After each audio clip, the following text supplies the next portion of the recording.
I knew the day was going to be a dumpster fire when I walked into the server room and found a half-empty can of violently orange energy drink sitting on top of the primary rack. It was sweating condensation onto a $10,000 piece of hardware like a nervous teenager at prom. This is my kingdom. It's 65 degrees, smells like ozone and expensive plastic, and usually, it's the only place in this godforsaken building where logic actually applies. But lately, logic has been packing its bags. I picked up the can with 2 fingers like it was a used diaper and tossed it into the recycling bin. I knew exactly who left it there. Braden, our new CTO. I put that in quotes because the only thing Braden knows about technology is that it looks cool in his Instagram stories. He's the CEO's son, 26-year-old frat paddle with a degree in business communications and a haircut that costs more than my car. He looks like he was 3D printed out of mayonnaise and nepotism. Listen, before I get into how I dismantled this kid's ego like a faulty hard drive, do us a favor. Hit subscribe and smash the like. It's the only dopamine hit I get these days besides watching a deployment go green. It helps the team, and honestly, it's cheaper than therapy. Thanks. Anyway, back to the impending train wreck. We're a SAW company in Missouri. We make boring, reliable software for boring, reliable industries. I'm the back-end reliability specialist. That's corporate speak for the janitor of the internet. When the code poops the bed, I'm the one changing the sheets. I've spent 3 years building our uptime guarantee. I wrote the disaster protocols. I wired the failovers. I know the heartbeat of the system better than I know my own blood pressure, which, thanks to Braden, is hovering somewhere between stroke and explosion. Today was the big day. We were demoing a new feature to a potential investor worth $100 million. This investor, let's call him Mr. Big, wasn't some tech bro idiot. He was old money, serious money. The kind of guy who checks the tires before he buys the car. And Braden was leading the demo. I was sitting at my desk, burying my face in a mug of coffee that tasted like battery acid and despair, when Nate rolled his chair over. Nate is my work husband. He's a nervous front-end dev who looks like a startled deer that learned to code. Marcy, Nate whispered, looking around like he was selling contraband plutonium. Have you seen the demo environment setup? No, I said, not looking up from my logs. And I don't want to. Watching Braden configure a server is like watching a monkey try to perform open-heart surgery with a spoon. It's messy, and everyone dies. He changed the routing, Nate said, his voice dropping an octave. He said the latency on the sandbox was killing the vibe. He wants it snappy. My head snapped up. He did what? He bypassed the load balancer, Nate squeaked. I felt a cold shiver go down my spine. The kind you get when you realize you locked your keys in the car with the engine running. Bypassing the load balancer on a live demo with real data? That's not just stupid, that's suicidal. It's like taking the brakes off a Ferrari because they weigh too much. I stood up, my knees popping like bubble wrap. I'm going to kill him. I'm going to strangle him with an Ethernet cable. Marcy, stop, Nate hissed, grabbing my arm. You can't. The CEO is in there with him. You're doing a dry run. If you go in there and start speaking nerd, they'll just say you're being negative. You know how they are. Good vibes only, Marcy. Solutions, not problems, Marcy. I hated that he was right. I sat back down, the rage simmering in my gut like bad sushi. This is the problem with modern tech. It's run by people who think the cloud is actual magic, and not just a server farm in Virginia consuming enough electricity to power a small country. Think you can just manifest uptime. So what am I supposed to do? I asked, staring at my screens. Just wait for the crash. They told me to tell you to stand by, Nate said, looking at his shoes. Just be available in case, I repeated. In case the golden boy trips over his own ego, I looked at the clock. The demo was in 4 hours. I pulled up the system logs. If Braden was messing with the routing, I wanted to see exactly how bad it was. I wanted a front row seat to the apocalypse. I started typing, my mechanical keyboard sounding like gunfire in the quiet office. I wasn't just going to stand by. I was going to document this murder. Because in my line of work, if it isn't in the logs, it didn't happen. And I had a feeling that by the end of the day, someone was going to try to rewrite history. I just didn't realize that someone was planning to write my obituary. I put on my noise-canceling headphones, not playing any music, just enjoying the silence, which is the rarest commodity in an open-plan office. I dove into the access logs. Usually looking at logs is as exciting as watching paint dry, but today it was like reading a crime thriller. Here's the thing about servers, they don't lie. People lie. People say I didn't touch that setting or it was working fine yesterday. But the logs are the snitches of the digital world. They see everything, they record everything, and they never forget. I filtered for administrative actions taken in the last 6 hours, and there it was. A trail of slime leading right to Braden's credentials. User, BMAC2 action, disable failover protocol timestamp. 08:42 a.m. He didn't just bypass the load balancer. He disabled the failover. For those of you who don't speak geek, imagine a skydiving instructor packing a parachute, and then, right before the jump, he cuts the cord to the reserve chute because it looks bulky in photos. That's what Braden did. He turned off the safety net. But why? Why would anyone be that stupid? Stupidity usually has a pattern. You see someone try to fix something, fail, and make it worse. This wasn't that. This was clean, surgical. He went straight to the config file and commented out the rescue lines. I felt a pit form in my stomach. This wasn't just incompetence. This felt like sabotage. But who sabotages their own demo? I messaged Nate on Slack. Nate, come look at this. Don't make a face, just look. Nate rolled over, sipping a La Croix that probably tasted like television static. I pointed at the screen. He disabled the failover, I whispered. Nate squinted. Maybe he needed the resources? The demo dataset is huge. Nate, listen to me, I said, grabbing his shoulder. If the primary node hits 100% CPU, the system won't switch to the backup. It will just die. It will freeze on stage. In front of the $100 million man. Nate's face went pale. You have to tell them. I can't tell them, I snapped. I'm negative energy, remember? Last time I tried to explain why we need redundancy, Braden told me I lacked vision. If I go in there now, say I'm trying to sabotage his big moment. So you're just going to let it burn? No, I said, narrowing my eyes. I'm going to buy insurance. I opened a terminal window. I couldn't revert his changes. His admin privileges overrode mine on the demo cluster. Another genius move by Daddy CEO. If I changed it back, he'd get an alert, and I'd be fired for insubordination before lunch. Instead, I wrote a script. A passive integrity monitor. Think of it like a dashcam for the server. It wouldn't stop the crash, but it would record exactly what caused it, who commanded it, and when it happened. I set it to mirror the logs to an encrypted external bucket, my personal oh shit drive. I typed furiously. Sudo tail f/var/log/syslog grep critical/hidden/evidence log. It wasn't much, but it was my alibi. I felt like a detective at a crime scene taking photos of the murder weapon before the killer even arrived. Around 1:00 p.m., the atmosphere in the office shifted. The air got thin.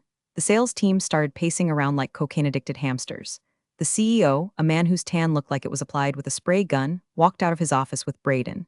Braden looked slick, too slick. He was wearing a suit that was too tight and a smile that was too wide. He looked like a shark that had just learned to walk. He caught my eye as he walked past my desk. Hey, Marcy, he said, not stopping. Keep the engine running, yeah? Might need you to restart a router or something. He winked. He actually winked. I felt the bile rise in my throat. Restart a router. To him, that's all I was. Tech support. The lady you call when the Wi-Fi is slow. He had no idea I was the only reason his digital playground hadn't melted into slag months ago. Sure thing, Braden, I said, my voice dripping with enough sarcasm to strip paint. Good luck. He didn't notice the tone. He was too busy high-fiving the sales VP. I turned back to my screens. My monitor was pulsing quietly. Recording, watching, waiting. God, I muttered to myself. I hate this place. The clock ticked closer to 2:00 p.m. The all-hands meeting, the demo, the execution, I just didn't know whose head was on the block yet. Mine or his. The all-hands area was a glass-walled fishbowl in the center of the office. They had set up rows of chairs, a massive 4K screen, and a podium that looked like it belonged on a TED talk stage. The vibe was forced excitement, like a cult meeting where everyone is smiling but secretly checking the exits. I was told to stand by, which meant I wasn't allowed in the room, but I had to be close enough to fix things if they broke. So I sat at my desk, 20 feet away, watching through the glass like a kid grounded during a birthday party. I had the system metrics up on one screen and the live internal stream of the presentation on the other. Mr. Big, the investor, sat in the front row. He looked bored. He was scrolling on his phone, probably buying an island or shorting the yen. The CEO was sweating, introducing Braden like he was the second coming of Steve Jobs. And now, the CEO boomed, his voice echoing through the glass, the architect of our future, our chief technology officer, Braden, applause, smattering, polite, terrified applause. Braden hopped onto the stage. What's up, guys? Let's talk about speed. Let's talk about the future. He started clicking through slides. The marketing fluff was dense enough to choke a horse, but I wasn't watching the slides. I was watching the CPU load on the demo cluster. It was climbing 20%, 35%, 50%, then I saw it. A flag popped up on my secondary monitor. Alert, outbound traffic rerouted. Destination, production DB main. My blood turned to ice water. He wasn't just using the sandbox. He was piping the demo queries through the live production database, the one our actual paying customers were using. He must have hard-coded the pointer at the last second to make the data look realer. You idiot, I whispered. You absolute walnut. If that demo crashed, it wouldn't just kill the presentation. It would take down the platform. Real customers would lose data. It was catastrophic malpractice. I grabbed my keyboard to kill the connection to save the production DB. My finger hovered over the enter key. Ding. A Slack message from Nate. I looked over. Nate was inside the fishbowl, standing in the back near the door. He was looking right at me through the glass. His face was gray. He typed, "Don't fix it." I typed back, "He's hitting prod. It's going to crash everything." "Nate, I know. Look at your badge access logs." I frowned. "What?" I quickly tabbed over to the security dashboard. I queried my own badge ID. User Marcy admin status, active location. Server room nothing weird. I looked back at Nate. He shook his head slightly and mouthed something. I couldn't hear him through the glass. He pulled out his phone again. Nate, trust me, just go, clock out. Leave now, go, I thought, leave? In the middle of a crisis? Nate looked at me with an intensity I had never seen in his watery eyes. It was a plea, just go. I looked at the screen. The CPU was at 85%. Braden was ramping up to the live data stress test part of the demo. He was about to hit the button that would send a tsunami of queries into an unprotected, non-failover system linked to production. If I stayed, I would be the one trying to fix it. And if I was the one typing when it crashed, guess whose fingerprints would be on the murder weapon? Blame the mechanic, I muttered. It's the oldest trick in the book. If the car crashes, blame the person who last touched the engine. I understood. Nate knew something I didn't. I stood up. My legs felt heavy. I grabbed my bag. I didn't lock my screen. I left the monitoring script running, the terminal window glowing green with the truth. I walked to the time clock by the exit. It was an old-school biometric scanner. I pressed my thumb against it. Beep. Clocked out 2:14 p.m. The demo was scheduled to hit the stress test at 2:20 p.m. I pushed open the heavy glass doors to the lobby. The receptionist, nice girl named Tiffany who thought cloud computing meant we worked with weather data, looked up. Leaving early, Marcy? Doctor's appointment, I lied. Migraine, oh, hope you feel better, I doubt it, I said. I walked out into the Missouri heat. It was humid and oppressive, sticking to my skin immediately. I walked to my car, a 10-year-old Subaru that smelled like old receipts and dog hair. I got in, locked the doors, and sat there. My hands were shaking. I had just abandoned my post. I had just violated every instinct I had as a reliability specialist. I started the car. The radio blared a country song about trucks and beer. I turned it off. I drove out of the parking lot, checking my rearview mirror. I half expected to see the building explode behind me. It didn't. But inside, I knew the digital equivalent of a nuclear meltdown was about 5 minutes away. I drove to a diner 3 miles down the road. I ordered a black coffee and a slice of pie I didn't want. I sat in the booth, staring at my phone, waiting for the world to end. The pie was cherry. It tasted like red dye number 40 and regret. I poked at the gelatinous filling with my fork, watching the steam rise from my coffee. The diner was empty except for a trucker in the corner eating eggs like he was angry at them. It was 2:45 p.m. My phone buzzed on the table. It vibrated so hard it rattled the silverware. I looked at the screen. Unknown number, local area code. I let it go to voicemail. It buzzed again immediately. Same number. I picked it up. Hello, Marcy, it's David Sterling. The name didn't register for a second. Then it hit me. David Sterling, Mr. Big, the $100 million investor.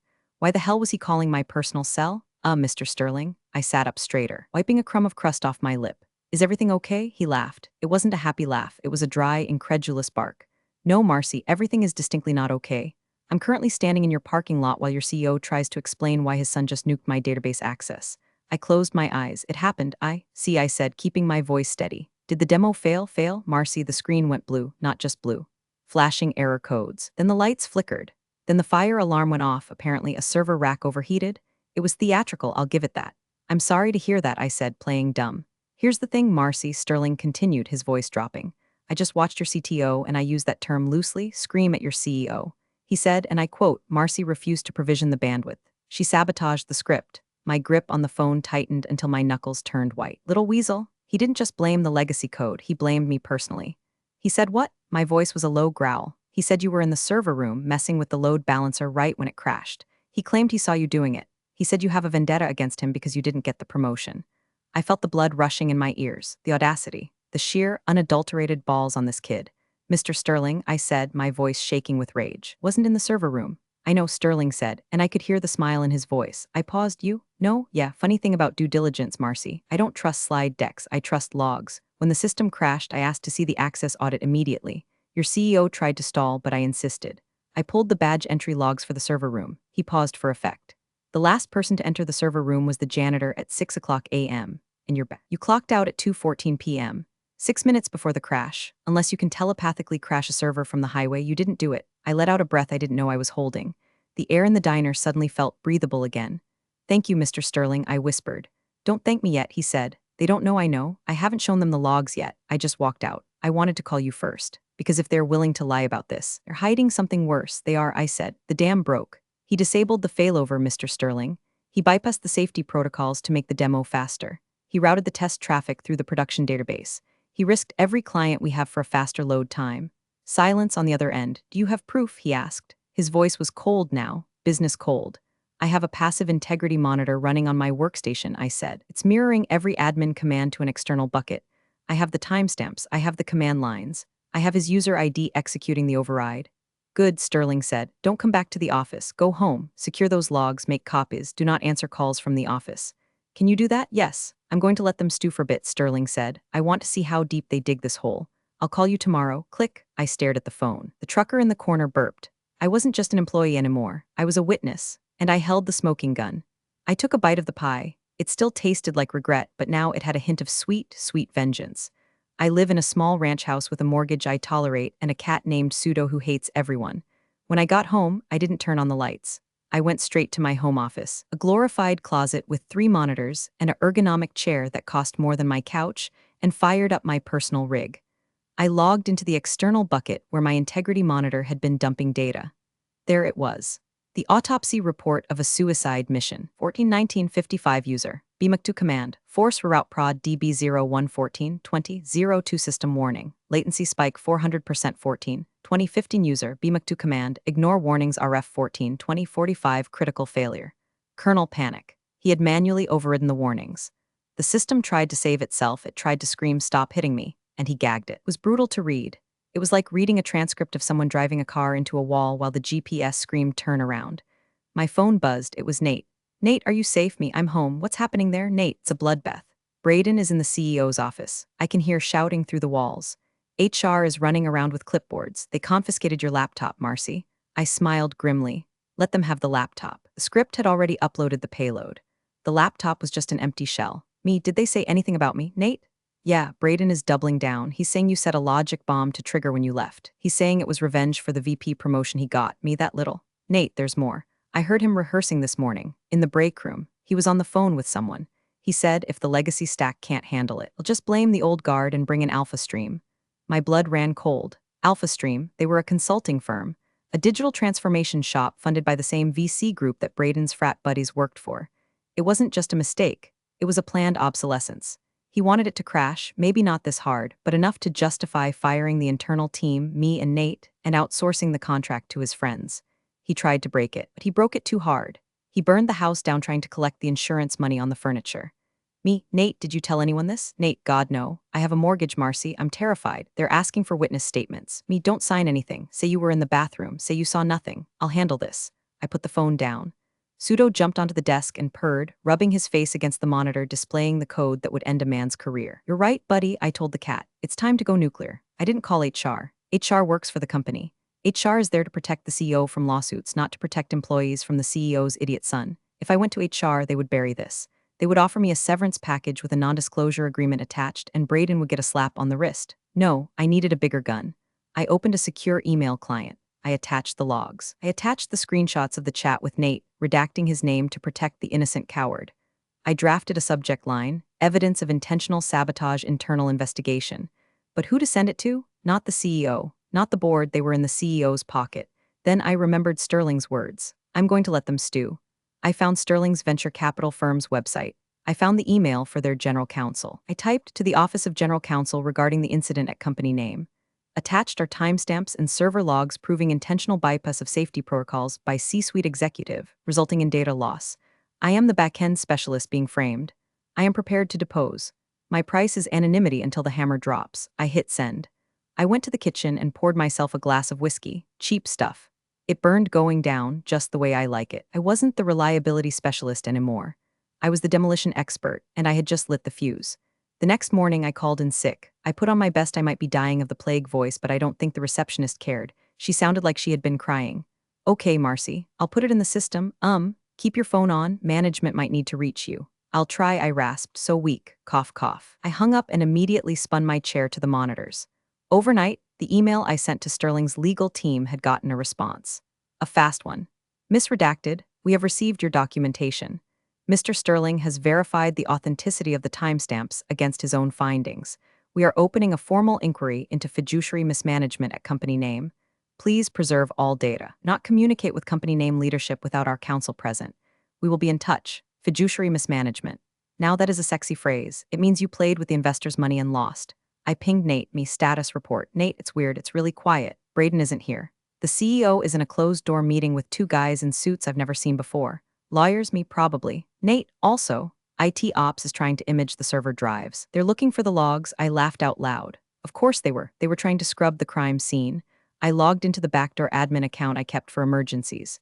Yes, it's against policy. Yes, it saved the company 3 times last year. Sue me. I watched them working in the terminal. I could see the commands they were typing. They were clumsy. They were using RM commands to try and delete specific lines from the syslog. They were trying to erase Braden's user ID from the history. It was adorable, like watching a toddler try to clean up spilled juice by smearing it around with a dirty sock. They didn't realize that Linux systems have multiple layers of logging. They were deleting the syslog, but they forgot the auth log. They forgot the bash history. And they definitely didn't know about the immutable backup snapshot I had triggered the moment I clocked out yesterday. I didn't stop them. I let them delete it because attempting to destroy evidence is a separate crime. And it makes you look way, way guiltier than just being incompetent. I took screenshots of them deleting the files. I timestamped them. I added them to a new folder titled Obstruction of Justice Zip. Around noon, my work email, which I was monitoring remotely, dinged. A meeting invite. Subject, Incident Review/Employment Discussion Host, HR Director Attendees, CEO. Braden, CTO time, 4:00 p.m. today location. Main conference room. They were going to fire me. They were going to bring me in, ambush me, blame the crash on my negligence or malice, and terminate me for cause to cover their asses. I forwarded the invite to Sterling's lawyers. They are summoning me. Instructions, the reply came 3 minutes later. Go, say nothing, record everything. We will be dialing in via the conference line. They won't know we are there until we speak. I felt a shiver of anticipation. It was a trap, but not for me. I took a shower. I washed the stale coffee smell out of my hair. I put on my funeral suit, a sharp black blazer and slacks I usually reserved for interviews or burying relatives. I applied waterproof mascara, just in case things got emotional, unlikely, or someone threw a drink at me possible. I looked in the mirror. I looked tired. I looked 45. But I looked like someone who knew where the bodies were buried because I was the one who dug the graves. Showtime, I said. The conference room smelled like stress and expensive cologne. The CEO sat at the head of the table, his face a mask of faux disappointment. Braden sat next to him, spinning a pen, looking like a kid who just got caught smoking but knows his dad owns the school. The HR director, a woman named Linda who always looked like she was smelling something unpleasant, sat with a thick file in front of her. Sit down, Marcy, the CEO said. He didn't offer me water. I sat. I placed my phone on the table, face down, recording. Marcy, Linda began, opening the file. We're here to discuss the catastrophic failure of the demo yesterday. Our preliminary investigation has identified several irregularities originating from your workstation. Regularities, I repeated, my voice was flat. Yes, Braden chimed in, leaning forward. Look, Marcy, we know you were upset about the reorg. We know you hate the new direction. But to plant a logic bomb, to purposely lag the connection, that's low, even for you. I looked at him. I really looked at him. He had no shame. He honestly believed he could bluff his way through this. He had deleted the logs, he thought. He had his daddy's protection. In his mind, I was just an NPC, a non-player character to be deleted so he could level up. Do you have proof of this logic bomb? I asked. We have logs, the CEO said, tapping a stack of papers. We have logs showing unauthorized code execution from your user ID at 2:19 p.m. I almost smiled. 2:19 p.m. I was 5 miles away, listening to Kenny Chesney, eating bad cherry pie. They had forged the logs, had actually typed up fake text files and printed them out.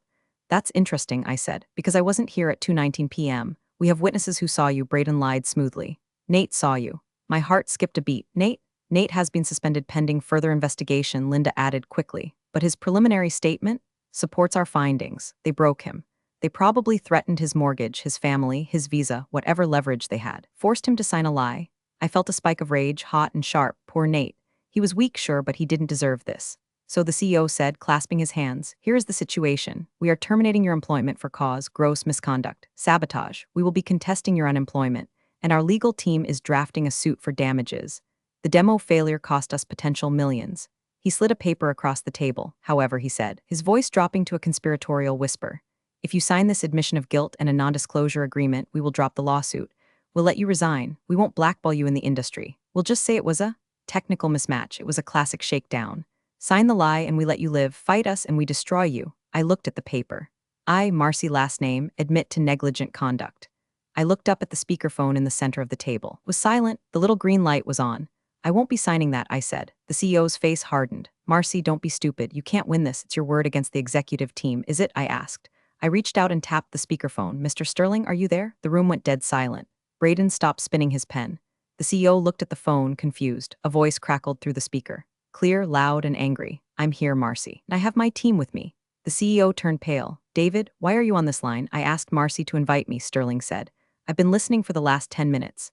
And I have to say, Bob, I've seen some stupid things in my life, but forging server logs to frame a whistleblower in front of your lead investor? That takes the cake. Braden stood up. Whistleblower? She's a saboteur? Sit down, son, Sterling barked. It wasn't a suggestion. We have Marcy's logs. Real ones? The ones she uploaded to a secure cloud bucket the moment you executed the override command. We also have the timestamps from the badge reader. And we have the metadata from the file deletion party your IT team threw this morning. The air left the room. It was sucked out, leaving a vacuum of pure panic. Marcy, Sterling said, you don't need to say another word. We're taking it from here. I looked at the CEO. He wasn't looking at me. He was looking at his son with a look of pure horror. Not because his son did something wrong, but because his son got caught. I stood up. I think I'm done here. I didn't wait for permission. I walked out. I didn't go back to my desk to pack. There was nothing there I wanted. My plants were dead, my stapler was jammed, and the photos of my dog were already on my phone. I walked straight to the elevator. My heart was pounding, but it was a good pound. A victory rhythm. Thump, thump. They win, thump, thump, they lose. I made it to the lobby before I heard footsteps running behind me. Marcy, wait, it was the CEO, Bob. He was out of breath. He looked older than he did 10 minutes ago. His tan seemed to have grayed out. I stopped near the glass doors, but I didn't turn around completely. I gave him my profile, the I'm leaving angle. Marcy, please, he panted, catching up. There was a misunderstanding. I didn't know. Braden told me. He swore you didn't verify, I said, cutting him off. You're the CEO, Bob. Trust but verify. Isn't that what you put on the company mugs? He flinched. I can fix this. We can fix this. You don't have to leave. We need you. Obviously, we need you. I'll fire Braden. I'll fire him today. Just tell Sterling to back off. Tell him it was an internal training error. Please, he was begging. The man who tried to ruin my life 5 minutes ago was now begging me to save his funding. If Sterling pulled out, the company would collapse. The stock would be worthless. Bob's golden parachute would turn into an anvil. I looked at him. I thought about the 3 years of missed holidays. The weekends spent patching servers while Braden was at Coachella. The way they made Nate lie. Bob, I said, you forged evidence. You tried to blackmail me. That's not a training error. That's a felony. I reached into my bag and pulled out a single sheet of paper. I had typed it up at home just in case. It wasn't the admission of guilt they wanted. It was my resignation. I resign, I said, effective immediately. My consulting rate is $500 an hour with a 4-hour minimum should you need help handing over the keys to the next admin. He stared at the paper. Marcy? What have you done? I pushed the door open. The heat hit me again. But this time it felt like a warm embrace. I fixed the uptime, Bob, I said. I removed the single point of failure. I walked to my car. I didn't look back. I didn't need to. I could hear the structure of his world collapsing behind me, and it sounded sweeter than any symphony. The fallout was swift and violent. By the time I got home, my LinkedIn was blowing up. Turns out, when a major investor like Sterling cleans house, word gets around. The narrative wasn't Marcy crashed the server. It was Marcy stopped a Nepo baby from torching a $100M asset and brought the receipts. Sterling forced the board to convene an emergency session that night. Braden was fired. Not just fired, removed. Security escorted him out. Rumor has it he tried to steal a monitor on his way out for severance. Bob, the CEO, was placed on administrative leave, which is corporate speak for you're done. We're negotiating how much money we pay you to go away quietly. As for the company, it survived. Barely. Sterling brought in a new management team, adults this time. 2 days later, I was sitting on my porch, drinking a coffee that actually tasted good when my phone buzzed. It was Nate. Nate, they fired Braden. Bob is gone. The new interim CEO asked me to call you. They want you back. They're offering a 20% raise and the CTO title. I looked at the screen. CTO, it was the job I wanted for 5 years. It was the validation I craved, but then I remembered the glass wall. I remembered Nate looking at me, telling me to run, and then signing a paper saying I was a liar. I didn't blame him. He was a scared kid with a mortgage, but I couldn't work with him. I couldn't work in a building that had tried to eat me, tell them no thanks. Nate, what? Marcy, it's the CTO job. I took another offer, and I had. One of Sterling's portfolio companies, a cybersecurity firm in Denver, had reached out. Remote work, doubled salary, no nepotism, and my job title, Director of Reliability. I typed one last message to Nate. You're a good dev, Nate. But next time someone whispers go, don't just whisper it. Scream it, and never sign the paper. I blocked his number, not out of malice, but out of necessity. You can't rebuild a bridge that's been burned, you just have to find a new river to cross. I walked inside and looked at my home server rack. The lights were blinking green, steady, rhythmic, reliable. I opened a bottle of sriracha and squirted a little bit into my takeout noodles. It burned. It was perfect. I had drank alone to the sound of servers humming for years, but tonight the hum sounded different. It didn't sound like a cage anymore. It sounded like an engine. And I was finally the one driving. We're all healed, or at least we're all patched. And in this industry, a stable patch is as good as a cure. Funny how the loudest people in the room are often the ones holding nothing up. Marcy didn't raise her voice, didn't cause a scene, she just kept the receipts and let the truth speak. And when the walls caved in, it wasn't because she pushed them, it was because they were built on ego and shortcuts. Some folks inherit titles, others earn their power quietly. Thanks for sticking around to the end, and as always, see you in the next one.